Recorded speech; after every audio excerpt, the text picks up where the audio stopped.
The bitter wind howled, but it was the quiet sob from the shadows that froze her in place. A single act of kindness giving a shivering child her only winter coat was supposed to be a fleeting moment. Instead, it pulled her straight into the crosshairs of the city's most ruthless syndicate. The neon sign of O'Malley's Diner flickered, buzzing like an angry hornet against the relentless backdrop of a Chicago December. Cadence Hayes pushed through the heavy glass doors, the bell above chiming a weak goodbye. It was 2 a.m.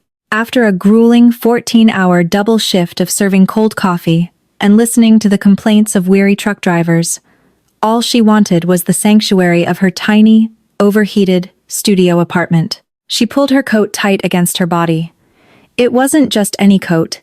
It was a heavy, aubergine wool trench with vintage brass buttons, a cherished hand-me-down from her late grandmother. It was the warmest thing she owned, a physical embrace that shielded her from the brutal wind whipping off Lake Michigan. Cadence took her usual shortcut down Elm Street, a narrow, poorly lit alleyway that shaved 10 minutes off her walk to the L train station. The streetlights here were perpetually broken, casting long, menacing shadows against the brick walls of the surrounding warehouses. As she navigated a patch of black ice, a sound stopped her dead in her tracks. It wasn't the scuttle of a rat or the groan of the wind. It was a rhythmic, desperate sound. A whimper. Cadence hesitated. In this part of the city, minding your own business was the first rule of survival. But the sound came again, weaker this time, accompanied by the unmistakable chattering of teeth. Cautiously, Cadence stepped toward a row of rusted dumpsters. Tucked in the small, freezing gap between the metal bin and the brick wall was a terrifying sight. A little girl, no older than 6, was curled into a tight ball. She was wearing nothing but a thin, torn pink summer dress and one missing sock. Her skin was a terrifying shade of pale blue, and her lips were trembling violently. "Oh my God," Cadence breathed, dropping her purse. She rushed forward, falling to her knees on the frozen concrete. The little girl flinched, throwing her arms up as if expecting a blow. "It's okay, sweetie. I'm not going to hurt you," Cadence said, her voice soft and urgent. "What are you doing out here? Where are your parents?" The girl couldn't answer. She was in the early stages of hypothermia, her body shutting down from the extreme exposure. Without a second thought, Cadence unbuttoned her aubergine coat. The biting cold immediately sliced through her thin waitress uniform, sinking its teeth into her skin, but she ignored it. She wrapped the heavy wool tightly around the little girl, cocooning her in its residual warmth. "There," Cadence whispered, rubbing the girl's small arms through the thick fabric. "That's better, isn't it? I'm going to call the police, okay? We'll get you somewhere warm." Cadence reached for her phone in her purse, her fingers already stiffening from the cold. But before she could dial, the screech of heavy tires echoed at the mouth of the alley. Headlights cut through the darkness, blindingly bright. 3 black SUVs, their windows heavily tinted, blocked the exit. The doors flew open in unison. Panic seized Cadence's throat. These weren't the police. In Chicago, 3 black SUVs moving in a synchronized pack meant one thing: the syndicate. "Find her!" a voice roared, a deep, jagged sound that reverberated off the brick walls. "If she has a single scratch on her, I'll burn this entire block to the ground." Footsteps pounded against the pavement. Cadence's survival instincts screamed at her. She looked at the little girl, who was now clutching the aubergine coat, her eyes wide with a mix of recognition and fear. Cadence didn't have time to think. She scrambled backward, sliding behind the adjacent dumpster just as a flashlight beam swept over the spot she had occupied seconds before. She held her breath, pressing her back against the freezing brick, her heart hammering against her ribs like a trapped bird. "Boss! Over here!" a man yelled. Heavy, purposeful footsteps approached. Cadence peeked through a small crack between the dumpster and the wall. A man stepped into the light. He was tall, imposing, radiating an aura of absolute authority, and barely contained violence. He wore a dark, tailored overcoat, his jaw clenched so tight it looked carved from granite. This was Grayson Rossi. Even Cadence, completely disconnected from the criminal underworld, recognized the face of the man who essentially owned the city's docks and underground casinos. Grayson dropped to his knees in the grime of the alley, his ruthless demeanor entirely vanishing as he scooped the little girl into his arms. "Mia," he breathed, his voice cracking. Mia, Papa's here. I've got you. The little girl buried her face in his neck, her small hands gripping the collar of Cadence's coat.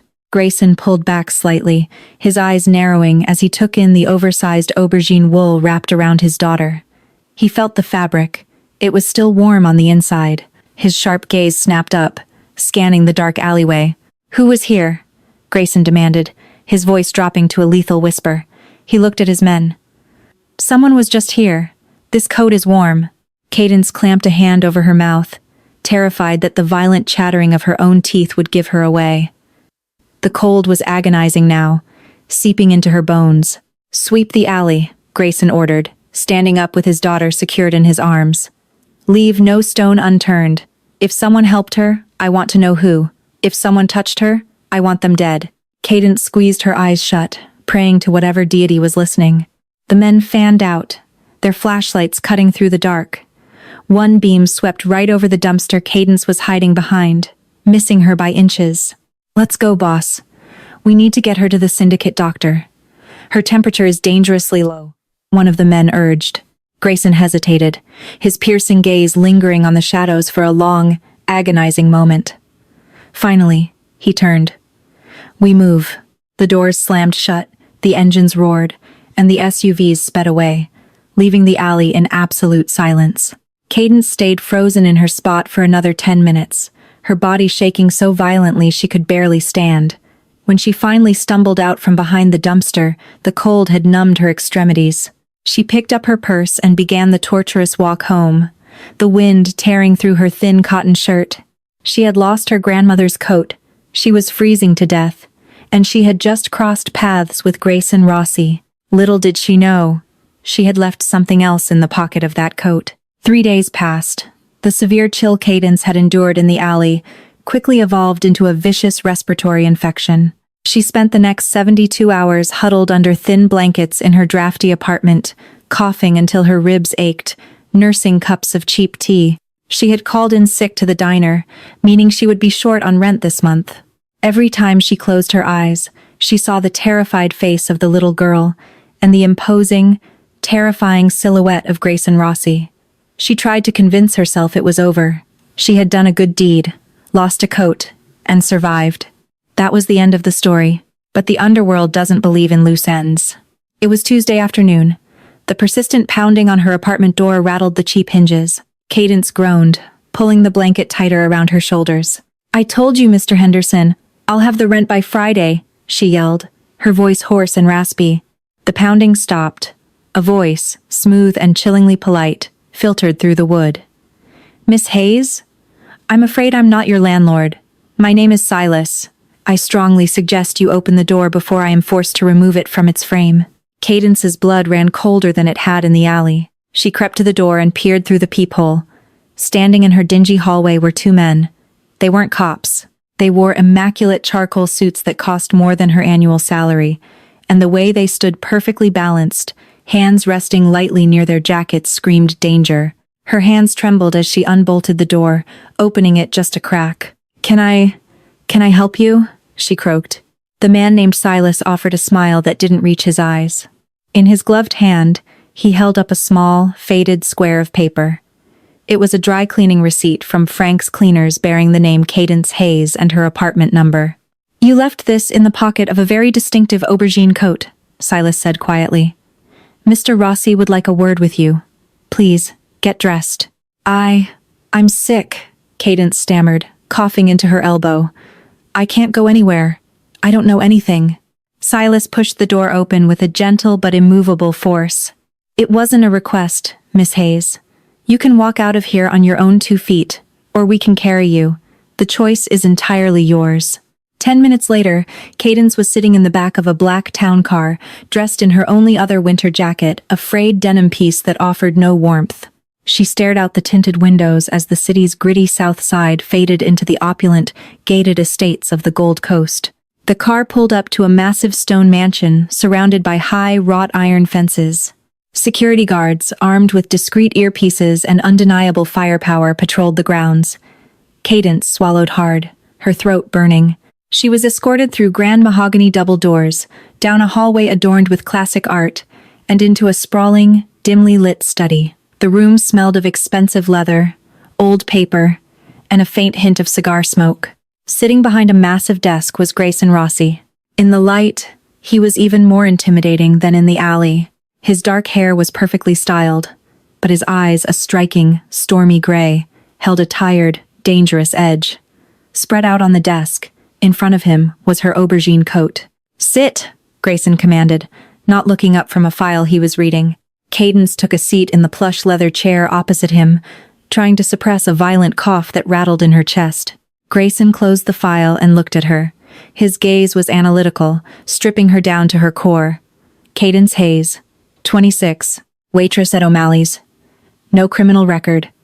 No known associates in my world. Yet, 3 nights ago, you were in the exact alley where my daughter, Mia, managed to hide after escaping the men who took her from her bedroom. Cadence gripped the armrests. "I was walking home from work. She was freezing." Grayson leaned forward, resting his elbows on the desk, his hands clasped. "Here is my problem, Miss Hayes. The Romanov syndicate orchestrated that kidnapping. They are precise. They are ruthless. They don't let 6-year-old girls escape by accident. And they certainly don't leave them in alleys to be conveniently found by innocent waitresses." He stood up, walking slowly around the desk until he was looming over her. "So, tell me, are you a very lucky Good Samaritan? Or are you a scout for the Romanovs, sent to keep an eye on the prize until they could retrieve her?" The accusation hit Cadence like a physical blow. The sheer audacity of it snapped something inside her. The fear that had been suffocating her evaporated, replaced by a sudden, blazing anger. She stood up, ignoring the way the room spun slightly from her fever. She was inches from the most dangerous man in Chicago, and she didn't care. "Are you out of your mind?" Cadence fired back, her voice cracking but fierce. "I work 14 hours a day to afford a box that constantly smells like cabbage. I don't know who the Romanovs are, and I don't care about your syndicate wars. Your daughter was turning blue. She was dying in the dirt while you and your men were busy playing gangsters." Silas, who was standing by the door, tensed, reaching into his jacket. Grayson held up a hand, stopping him. He didn't break eye contact with Cadence. "I gave her the only coat I had," Cadence continued, coughing heavily but forcing the words out. "I hid behind a dumpster, freezing my own skin off because I was terrified of you. If I was with the people who took her, would I have left her my grandmother's coat?" Silence stretched through the study. Grayson stared at her, searching her pale, feverish face, the dark circles under her eyes, and the genuine outrage in her posture. The stormy gray of his eyes shifted, softening by a microscopic fraction. He walked back to his desk and tapped a button on his laptop. A screen on the wall flickered to life. It was black and white security footage, grainy but clear enough. It showed the alley. It showed Cadence walking, stopping, and rushing to the dumpster. It showed her taking off her coat, wrapping it around the child, and then scrambling to hide as the SUVs pulled up. Grayson turned off the screen. "I know," he said softly. "I had my tech team pull the street cam footage this morning. I already knew you were innocent before you walked through that door." Cadence blinked, disoriented. "Then why? Why bring me here? Why accuse me?" "Because," Grayson sighed, running a hand over his jaw, looking suddenly weary. "I needed to see how you reacted under pressure. I needed to know if you were someone who could hold their nerve." "Hold my nerve? For what?" "Give me my coat back so I can go home." Grayson picked up the aubergine coat, his fingers brushing the vintage brass buttons. "You can't go home, Cadence. The street cam footage we acquired? The Romanovs have it too. They've tapped into the city's grid. They know Mia escaped, and they know a woman in a waitress uniform intervened before my men arrived." Cadence felt the floor drop out from beneath her. "What are you saying?" "I'm saying," Grayson replied, his voice deadly serious as he stepped closer to her, "that by saving my daughter's life, you humiliated the most brutal syndicate in the Midwest. They saw your face on that camera. If you go back to that apartment, you will be dead before sunrise." Cadence staggered back, hitting the edge of the leather chair. She couldn't breathe. The walls of the opulent study seemed to be closing in on her. Grayson reached out, his large, warm hand gripping her shoulder to steady her. The contrast between his harsh words and his gentle touch was jarring. You protected what is mine, Grayson whispered, his eyes locking onto hers with an intensity that made her heart race. Now, I am going to protect you. Welcome to the family, Miss Hayes.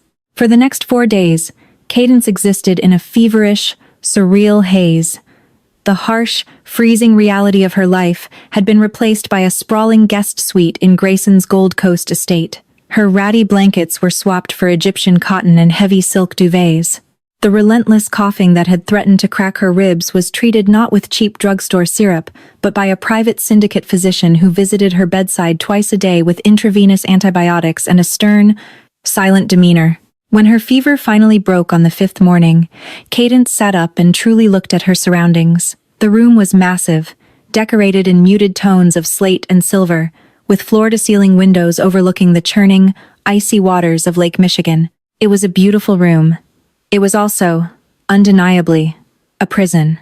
The heavy oak door was locked from the outside. Just as panic began to tighten her chest, the lock clicked. The door swung open to reveal Mia. The little girl looked vastly different from the shivering, blue-lipped child in the alley. She wore a pristine white wool dress and shiny patent leather shoes, but the shadows under her large hazel eyes remained a silent testament to the trauma she had endured. Mia didn't say a word. She simply walked up to the edge of the bed, clutching a small, worn, stuffed rabbit, and stared at Cadence. "Hi there," Cadence said softly, her voice still raspy. She offered a gentle smile, making sure not to move too quickly. "You look much warmer today." Mia hesitated, then slowly extended her hand. In her small palm rested a single, perfect winter blackberry from the estate's greenhouse. It was an offering, a silent thank you. Cadence took the berry, her heart twisting. "Thank you, Mia. That's very sweet of you." Before Mia could respond, the doorway was filled by Grayson's imposing frame. He had traded his tailored overcoat for a charcoal suit, but he looked no less dangerous. His sharp gray eyes flicked from Cadence to his daughter, the harsh lines of his face softening infinitesimally. "Mia," Grayson said, his deep voice remarkably gentle. "It's time for your lessons. Go with Miss Higgins." Mia nodded obediently, offering Cadence one last lingering look before slipping past her father and disappearing down the hall. Grayson stepped into the room, closing the heavy oak door behind him with a definitive thud. "You're looking better, Miss Hayes," he stated, walking toward the window and looking out over the water. "The doctor informs me your lungs are clearing. I want to go home," Cadence said immediately, clutching the silk duvet to her chest. "You said I was in danger from the Romanovs. Fine. Give me a ticket to Seattle. Give me a bus pass to anywhere. I'll disappear. You don't need to keep me locked up here." Grayson turned to face her, his expression unreadable. "You underestimate Viktor Romanov. He doesn't just want revenge for his bruised ego. He wants to send a message. If you run, his men will hunt you down just to prove they can. Here, behind my walls, you are untouchable." "I'm a prisoner," Cadence shot back, her waitress-honed grit flaring up. "You are a guest," Grayson corrected smoothly. "And you are alive. I owe you a debt, Cadence. In my world, debts of blood and life are not taken lightly. You saved the only thing in this world that matters to me." He walked to the edge of the bed. The sheer proximity of him was overwhelming. He smelled of bergamot, dark espresso, and something inherently metallic, the scent of a man accustomed to violence. "I don't belong in your world," Cadence whispered, looking up at him. Grayson leaned down, his face inches from hers. "Perhaps not. But your world couldn't protect you. Mine can." For the next 2 weeks, Cadence was allowed to roam the mansion, though she was never permitted outside the heavily fortified gates. She observed the inner workings of the syndicate's nerve center. She saw the men in dark suits moving like shadows, heard the hushed, urgent phone calls, and watched the stream of luxury cars arriving in the dead of night. But most of all, she spent time with Mia. The little girl had spoken barely a word since the kidnapping, but around Cadence, the invisible wall she had built began to crack. They read books in the expansive library, painted in the sunroom, and Cadence even taught her how to play a battered deck of cards she had found in a drawer. Grayson watched them. Cadence could feel his heavy, calculating gaze on her constantly.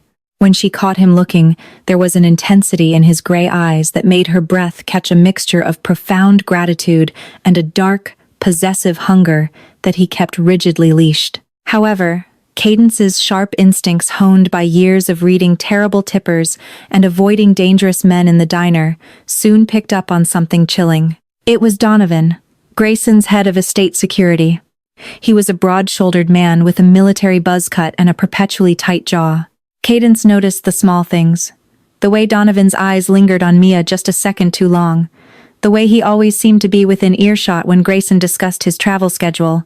And, most damningly, the 2 burner phones Cadence saw him stash beneath the floorboards of the service pantry when he thought no one was looking. One evening, while Grayson was locked in his study with his lieutenants, Cadence saw Donovan inputting the mansion's master security override codes into a small, encrypted tablet. He wasn't securing the perimeter. He was systematically disabling the motion sensors on the east wing, the wing where Mia slept. Cadence's blood ran cold. The Romanovs hadn't found Mia by accident the first time. They had a rat inside the house. And the rat was preparing for round 2. She had to tell Grayson, but as she hurried toward his study, the mansion's heavy crystal chandeliers flickered wildly, hummed, and then plunged the entire estate into suffocating darkness. The silence that followed the blackout was absolute and terrifying. Then, the distinct, muffled thump of suppressed gunfire echoed from the front courtyard. The estate was under attack. Cadence didn't scream. Her survival instinct overrode her terror. She spun around and sprinted barefoot up the grand marble staircase toward the east wing. She knew Donovan had disabled the sensors there. It was the breach point. She burst into Mia's room. The little girl was sitting up in bed, her eyes wide with silent terror in the moonlight filtering through the window. "Mia, come here," Cadence ordered in a fierce, urgent whisper. She scooped the child into her arms. "We're playing a game, okay? We have to be as quiet as mice." Heavy boots thudded in the hallway. Men were moving fast and with lethal purpose. Cadence knew they couldn't make it to Grayson's panic room in the West Wing. They would be intercepted. She remembered a detail she had noticed while playing hide-and-seek with Mia days earlier. A laundry chute concealed behind a false panel in the linen closet, wide enough for a child, leading directly to the reinforced basement laundry facility. Cadence darted into the closet, pulling the panel aside. "Mia, listen to me," she whispered, her heart hammering against her ribs. "You slide down here. Hide behind the big metal washing machines and do not come out until you hear your father's voice. Do you understand?"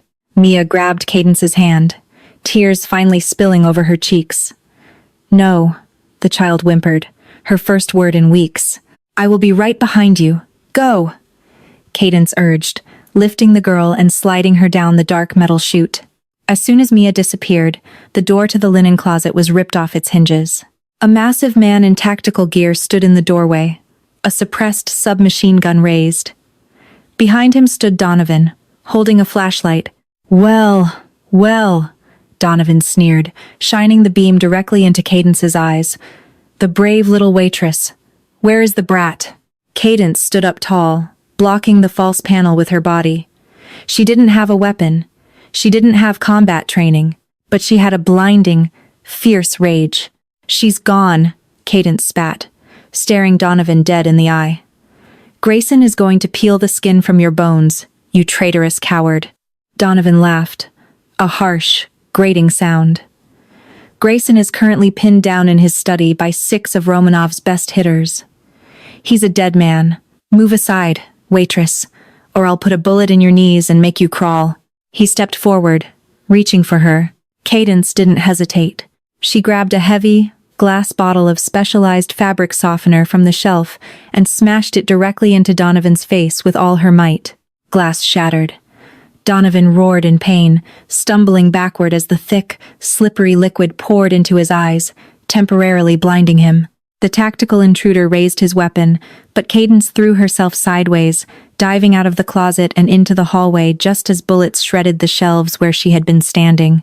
She scrambled across the hardwood floor, desperate to reach the back stairwell, but a heavy hand grabbed her ankle, yanking her violently backward. Donovan, his face bleeding and contorted with rage, dragged her toward him. "You stupid bitch," he hissed, drawing a combat knife from his belt. "I'll gut you myself." Suddenly, the hallway was bathed in the blinding red strobe of the emergency backup lights kicking in. A voice, colder than the Chicago winter, sliced through the chaos. "Donovan." Donovan froze. Cadence twisted her head. Standing at the end of the hallway was Grayson. He was covered in blood, none of it his own. In his right hand, he held a sleek, smoking handgun. The sheer, unadulterated violence radiating from him was terrifying. He was no longer the composed businessman. He was the apex predator of the underworld, and he had found the man threatening his family. Donovan scrambled to his feet, raising his knife, but he never even made it a step. Grayson fired twice. The shots were deafening in the enclosed space. Donovan collapsed to the floor, dead before he hit the hardwood. The tactical intruder turned his weapon on Grayson, but Grayson moved with blinding speed, closing the distance and eliminating the threat with a third, clinical shot. The hallway fell dead silent, save for the ringing in Cadence's ears. Grayson dropped his weapon and fell to his knees beside Cadence. His hands were shaking as he pulled her up, his eyes frantically scanning her for injuries. "Are you hit? Cadence, look at me. Are you bleeding?" he demanded, his voice thick with an emotion that bordered on absolute panic. "I'm fine," she gasped, her hands clutching his ruined shirt. "Grayson, Mia is in the basement. I put her in the laundry chute. She's safe." Grayson closed his eyes, pressing his forehead against hers. A shudder racked his massive frame. "You saved her. Again.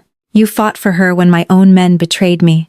He pulled back, framing her face with his large, blood-stained hands. The rigid control he had maintained for weeks completely snapped. He looked at her not as a waitress, not as a civilian he needed to protect, but as an equal, as a queen who had defended his castle. "I told you I owed you a debt," Grayson murmured fiercely, his thumbs tracing her cheekbones. "But I was wrong. I don't owe you a debt, Cadence. I owe you my life. I owe you my soul." Before she could process his words, Grayson leaned in and kissed her. It wasn't a gentle kiss. It was consuming, desperate, and possessive, sealing a bond forged in blood and survival. Cadence kissed him back, the adrenaline and fear melting into an undeniable, burning connection. She gripped his shoulders, anchoring herself to the most dangerous man in the city, realizing with sudden clarity that she was no longer afraid of the dark. She was going to rule it with him. Did Cadence make the right choice stepping out of the diner and into the dangerous arms of the underworld? Let us know your thoughts in the comments below. If you loved this thrilling mafia romance and want more heart-pounding stories of ordinary people facing extraordinary danger, hit that like button, share this video with your friends, and subscribe to our channel. Don't forget to ring the notification bell.